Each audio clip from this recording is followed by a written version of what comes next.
Hello. This is another series, another video in the Gita series, and today we're reviewing the Bhagavad Gita, chapter 3, verses 7 to 9.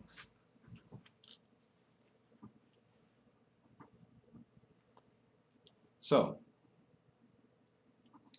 one who starts to control the senses with the mind, Arjuna, by focusing the senses on uniting, will reduce attachment and be by far the better.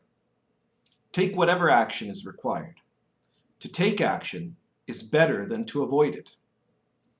You cannot even maintain your body without taking action. Actions done for spiritual purposes are better than any other form of action. Son of Kunti, action to this end will serve excellently to free you from attachments. So in the previous video, in this series, we'd had Krishna commenting about how somebody who thinks that they can really do nothing, they can really escape from manifested reality, is a foolish soul, a false religionist. Now here, Krishna doesn't really explain it yet, but he does talk about what is the spiritual attitude. He says, first of all, in verse 7, he says, the one who starts to control senses with the mind by focusing the senses on uniting will reduce attachment and be by far the better. So there's kind of two important points there, right? In the first, it talks about controlling the senses with the mind, but you can't control the senses with the mind by just trying to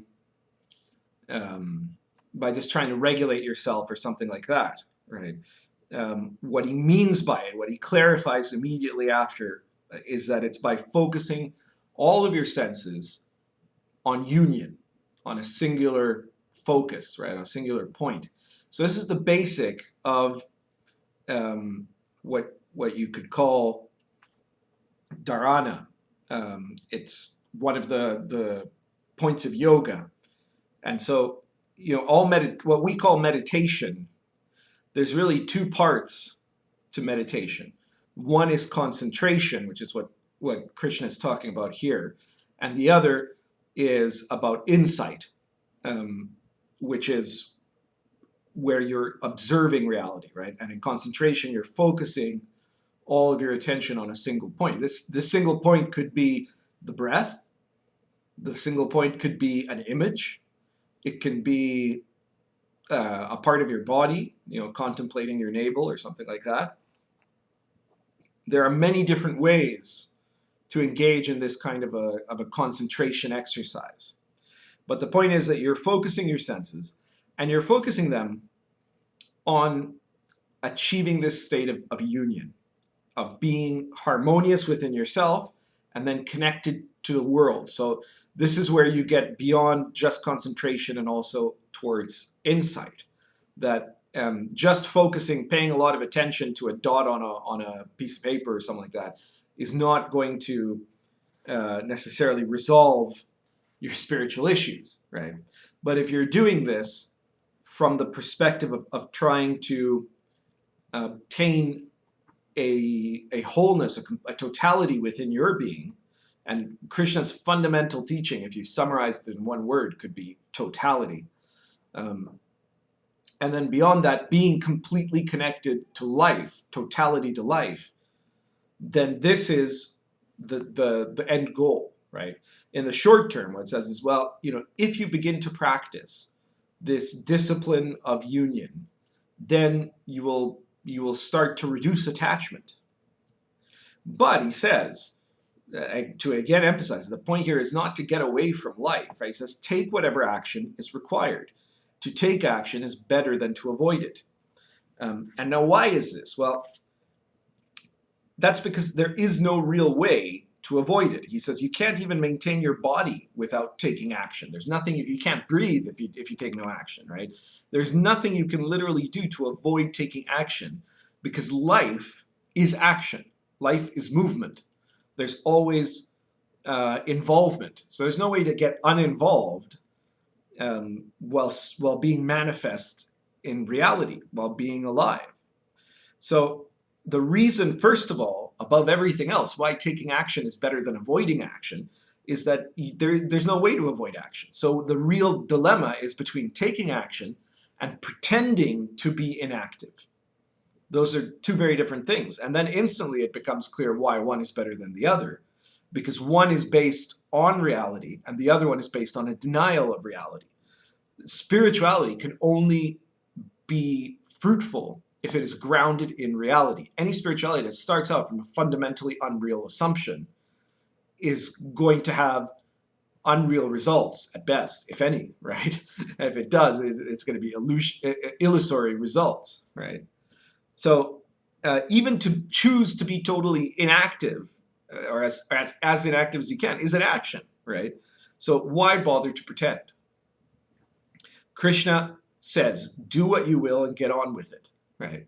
The real problem is attachment, it's doubt, it's hesitation, it's desire, it's trying to have things a different way, trying to impose your view on reality, right? Now, that's fundamentally connected to this idea of totality, right? The main problem with inaction is that there's no way to be total in inaction, because you're still going to be doing something, right? With action, you can attempt to achieve totality, right? Totality is what guides you to this state of union. You can only be united if you're total.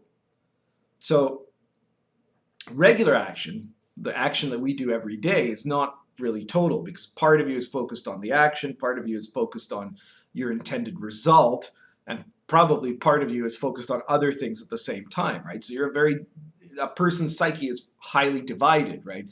You're thinking of 5 things at once. You know, you're sitting there trying to meditate and you're thinking about what you're going to cook tonight, or you're focusing on a game, but you're also focusing on this girl that's in the crowd or whatever, right? You don't have the fundamental skills. This is one of the key points in spirituality that people today, they take for granted that they already have the prerequisites to achieve spiritual practice.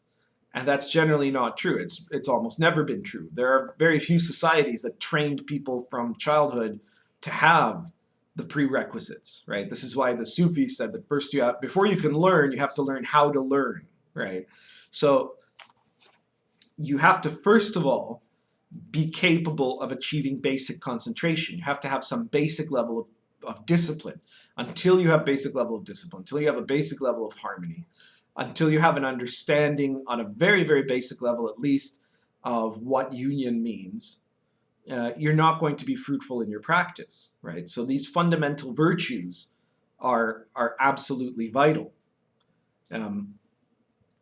Now, actions done for spiritual purposes are better than any other form of actions. This could almost have been a separate video, but I want to bring it here because it's going to be continued in the next one. So he says, Krishna says to Arjuna that action done for a spiritual purpose will serve more excellently to free you from attachments.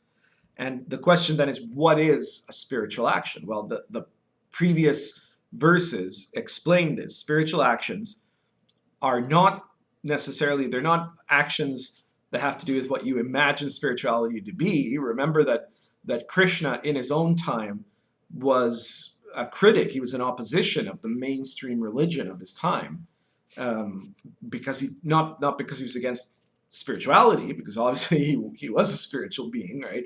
But because he was against how it had become warped, right, altered.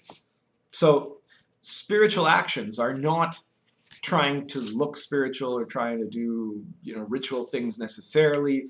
It's not really about what you're doing on the outside. When he talks about spiritual purposes, he's talking about what's going on the inside, right? And you'll see this in later verses where he elaborates on this point where he says, if you're doing stuff for outer reasons, then whatever you do there, that's what you're going to get, and that's it. It's only when you're doing stuff for the inner transformation that you're going to achieve the spiritual inner transformation. That's the only way to do it. So spiritual actions are where you are dedicating the actions that you take to this union, where you're connected and united within them. And what this means in practical terms is that you're doing the actions, even if there's also a goal involved. We're not saying that goals are bad, but even if there is a goal involved, you're doing the action for its own sake, as its own thing. You're actually there when you're doing them. You're showing up. You're not doing them because later on you hope to get some delayed reward, right? So you could be working, and work could be a spiritual action, but not if the only reason you're doing the work is so you get a paycheck at the end of the month, right? And this applies to spiritual practice. You're sitting to meditate, and if you're sitting and meditating because you want to become enlightened, then you're not really there in getting into the meditation for its own sake. Well, first of all, you're never going to become enlightened, and second, you're not actually engaging in a spiritual action. The definition of spiritual action is do each thing for itself, for its own sake, and be total in it. Be completely involved in what you choose to do, what it is your will to do. Because it is only by being there, by doing it, that is its own reward. And that's the only way that it will provide you with the reward. Meditation isn't great because it might make you enlightened later on. Meditation is great because the act of meditating itself changes you, and it does something if you're there and present to do it. So this is what you have to keep in mind. There'll be more about this question of what are spiritual experiences and how they relate to what we could call orthodox spiritual ideas in the next video. Thank you, and please, if you like this video, don't forget to share it if you want to in your social media, and to subscribe. And if you want to get involved in my present teaching, then please take a look at the playlist in my channel on the Yi-Fa Society, and feel free to contact me about learning how to get some of these basic virtues through a program of training, which is the Yi-Fa Society. Thank you.